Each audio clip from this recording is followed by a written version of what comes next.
Hello ನಮಸ್ಕಾರ ಎಲ್ಲರಿಗೂ welcome back to jet set. ನಾನು ನಿಮ್ಮ ರಜನೀಶ್. ಈಗಷ್ಟೇ ನಾವು ಪ್ಯಾರೆಟ್ ಸುಂದರಸನ್ ಅವ್ರ ಮನೆ ವಿಸಿಟ್ ಮಾಡಿ ಈಗ ನಾವು ಹೋಗ್ತಾ ಇರೋದು ಜಯಲಲಿತಾ ಸಮಾಧಿ ನೋಡೋದಕ್ಕೆ. ನೀವಿನ್ನೂ ಪ್ಯಾರೆಟ್ ಸುಂದರಸನ್ ಅವರ ವಿಡಿಯೋ ನೋಡಿಲ್ಲ ಅಂದರೆ ದಯವಿಟ್ಟು ಆ ವಿಡಿಯೋ ನಾನು ಹಾಕಿದ್ದೀನಿ, ದಯವಿಟ್ಟು ಹೋಗಿ ವಾಚ್ ಮಾಡಿ. ಚೆನ್ನೈಲಿ IPL ಫೀವರ್ ಇದೆ. ಹಾಗೆ ಸಂಜೆ ಆದರೆ ಸಾಕು, ಅಲ್ಲಿ ಮರೀನಾ ಬೀಚ್ ಹತ್ರ ತುಂಬ ಟ್ರಾಫಿಕ್ಕು. ಆದ್ದರಿಂದ ನಾವು ಒಂದ್ಸಲ ವಿಸಿಟ್ ಮಾಡೋಣ ಅಂತ ಮರೀನಾ ಬೀಚ್ ಕಡೆ ನಾವು ಹೋದ್ವಿ. ನಾವು ಸಂಜೆ ಆದ್ರಿಂದ ಟ್ರಾಫಿಕ್ ಜಾಮ್ ಇರುತ್ತೆ ಅಂತ ನಾವು ಕಾರಲ್ಲಿ ಬಂದಿಲ್ಲ, ಆದ್ದರಿಂದ ನಾವು ಆಟೋದಲ್ಲಿ ಬಂದ್ವಿ. ಹೋಗುವಾಗ ಟ್ರೈನಲ್ಲಿ ಹೋಗೋಣ ಅಂತ.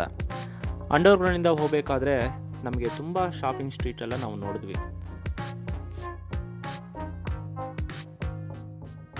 ಇಲ್ಲಿ ಓಡಾಡ್ತಾ ಇದ್ರೆ ನನಗೆ ನಮ್ಮ ಬೆಂಗಳೂರಿನಲ್ಲಿರುವಂಥ ಮೆಜೆಸ್ಟಿಕ್ ಅಂಡರ್ಗ್ರೌಂಡಲ್ಲಿ ನಾನು ಪಾಸ್ ಆಗಿದಾಗ ಯಾವ ವೈಬ್ ಇರುತ್ತೋ ಅದೇ ವೈಬು ನನಗೆ ಇಲ್ಲೂ ಸಹ ಕಾಣಿಸ್ತು.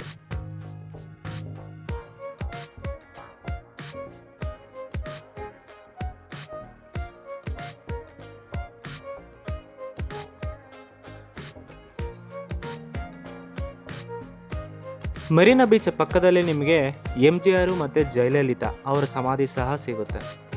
ಅವರ ಪಕ್ಕದಲ್ಲೇ ಕರುಣಾನಿಧಿ ಸಮಾಧಿ ಸಹ ಇದೆ. ಆದರೆ ನಾವು ಅಲ್ಲಿಗೆ ವಿಸಿಟ್ ಮಾಡಲಿಕ್ಕೆ ಆಗಲಿಲ್ಲ, ಟೈಮ್ ನಮಗೆ ಸಾಲಿಲ್ಲ. ನಾವು ಜಯಲಲಿತಾ ಸಮಾಧಿ ನೋಡೋಣ ಅಂತ ಒಳಗೋಗ್ತೀವಿ. ಅಲ್ಲಿ ನೋಡಿದ್ರೆ ತುಂಬ ಕ್ರೌಡು.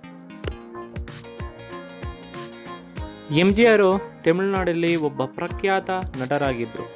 ಅವರು ಮುಂದೆ ಒಂದು ಪಾರ್ಟಿ ನಡೆಸ್ತಾರೆ, AIADMK ಅಂತ. ಆ ಪಾರ್ಟಿಯ ಸಂಸ್ಥಾಪಕರೇ ಈ MG ರಾಮಚಂದ್ರನ್. 1915ರಲ್ಲಿ ಹುಟ್ಟಿ 1988ರಲ್ಲಿ ಇವರು ಮರಣ ಹೊಂದ್ತಾರೆ. ಅವರ ಜ್ಞಾಪಕಾರ್ಥವಾಗಿ ಮೆಮೋರಿಯಲ್ ಒಂದು ಈ ಮರೀನಾ ಬೀಚ್ ಪಕ್ಕದಲ್ಲೇ ನಿರ್ಮಾಣ ಮಾಡ್ತಾರೆ. ಈ ಮೆಮೋರಿಯಲ್ ಪಕ್ಕದಲ್ಲೇ ನಿಮಗೆ MGR ಮತ್ತು ಜಯಲಲಿತಾ ಅವರು ನಟಿಸಿದಂಥ ಕೆಲವು ಚಿತ್ರರಂಗದ ವಿಚಾರಗಳ ಬಗ್ಗೆ ಒಂದು ಮ್ಯೂಸಿಯಂ ಸಹ ಇದೆ. ಆ ಮ್ಯೂಸಿಯಮ್ಮು ನಾವು ಹೋಗೋಷ್ಟರಲ್ಲಿ ಅದು ಕ್ಲೋಸ್ ಆಗಿತ್ತು. 5:15 ಲಾಸ್ಟ್ ಅಂತ ಹೇಳಿದರು.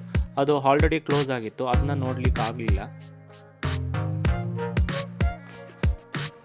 ನೀವು ಆ ಮೆಮೋರಿಯಲ್ ಎಂಟ್ರಿ ಆಗಿದ ತಕ್ಷಣ ನಿಮಗೆ ಮೊದಲು ಸಿಗೋದೇ MGR ಅವರ ಸಮಾಧಿ.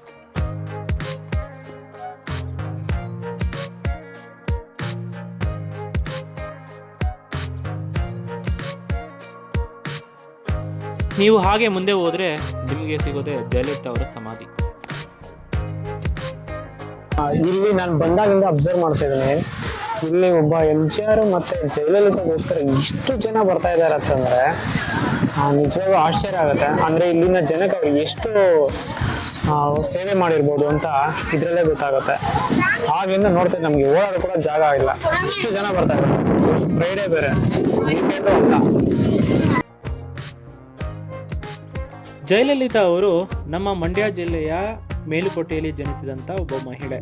ಮುಂದೆ ಅವರು ತಮಿಳು ಚಿತ್ರರಂಗದಲ್ಲಿ ಒಂದು ಪ್ರಖ್ಯಾತಿ ಗಳಿಸಿ ನಂತರ ಅವರು ರಾಜಕೀಯಕ್ಕೆ ಬಂದರು, ಅಲ್ಲಿ ಮುಖ್ಯಮಂತ್ರಿಗಳಾಗ್ತಾರೆ.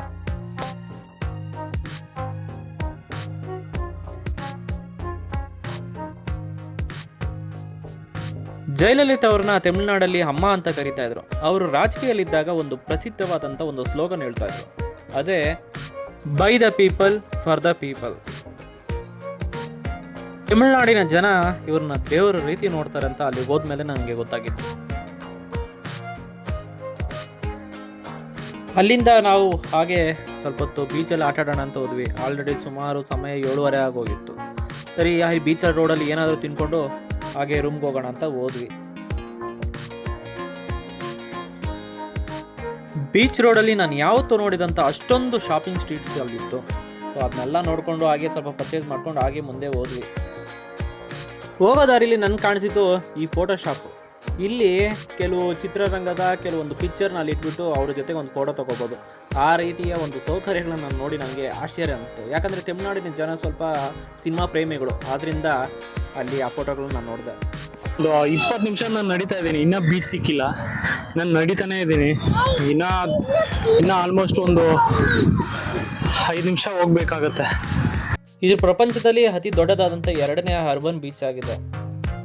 ಇದರಲ್ಲಿ ಅರ್ಥ ಮಾಡ್ಕೊಂಡಿದ್ದೀನಿ ಎಷ್ಟು ದೊಡ್ಡದಾಗಿರ್ಬೋದು ಈ ಬೀಚ್ ಅಂತ. ನಡೀತಾನೇ ಇದ್ದೀನಿ, ಇನ್ನೂ ನನಗೆ ಬೀಚ್ ಸಿಗಲಿಲ್ಲ. ಅದ್ರ ಪಕ್ಕದಲ್ಲಿ ನಿಮಗೆ ಪ್ರಸಿದ್ಧವಾದಂಥ ಬೋರ್ಡ್ ಸಹ ಕಾಣಿಸುತ್ತೆ.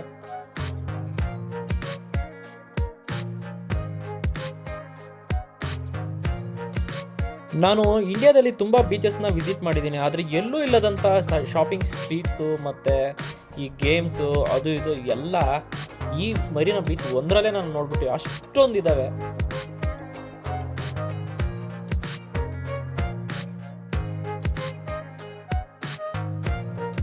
ಚೆನ್ನೈಗೆ ಬಂದು ಮೀನು ತಿಂದಿರೋ ಹೋದ್ರೆ ಹೇಗೆ, ಸ್ವಲ್ಪ ಮೀನು ರುಚಿ ನೋಡ್ಬಿಟ್ಟು ನಾವು ಹೊರಟಿದ್ದು ರೂಮ್ ಕಡೆ.